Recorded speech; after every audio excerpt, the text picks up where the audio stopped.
வணக்கம் நண்பர்களே. இன்று நாசாவினால் ஏவப்படவிருந்த ஸ்பேஸ் க்ரூ மிஷன் கடைசி நேரத்தில் கைவிடப்பட்டிருக்கிறது.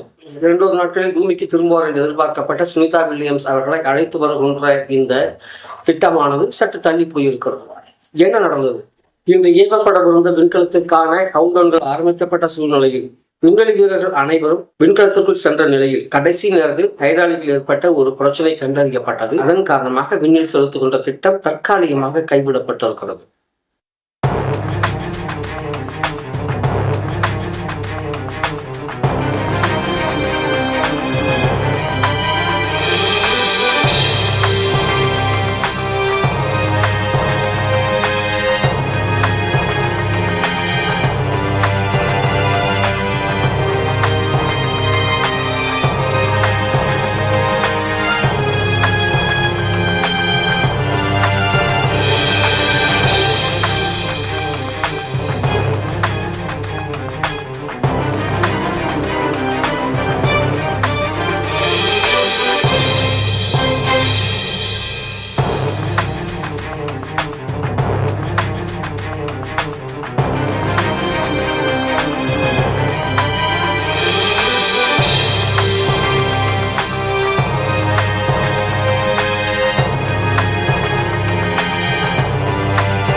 மீண்டும் விரைவில் ஸ்பேஸ் க்ரூ மிஷன் விண்ணில் ஏவப்படும். சுனிதா வில்லியம்ஸ் அவர்கள் மிகவும் பாதுகாப்பாக பூமிக்கு அழைத்து வரப்படுவார்.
இதற்கு ஒரு அதிக நாட்கள் தங்கியிருந்தது அப்படின்னு நம்ம பார்த்தோம்னாக்க 180 நாட்கள் அங்கே தங்கியிருந்திருக்காரு.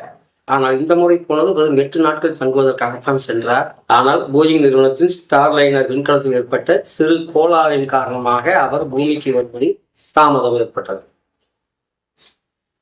2025 பிப்ரவரி மாதம் திரும்புவார் என்று ஏற்கனவே அறிவிக்கப்பட்டிருந்தது. ஆனால் என்ன காரணமோ அதுவும் தள்ளி போனது.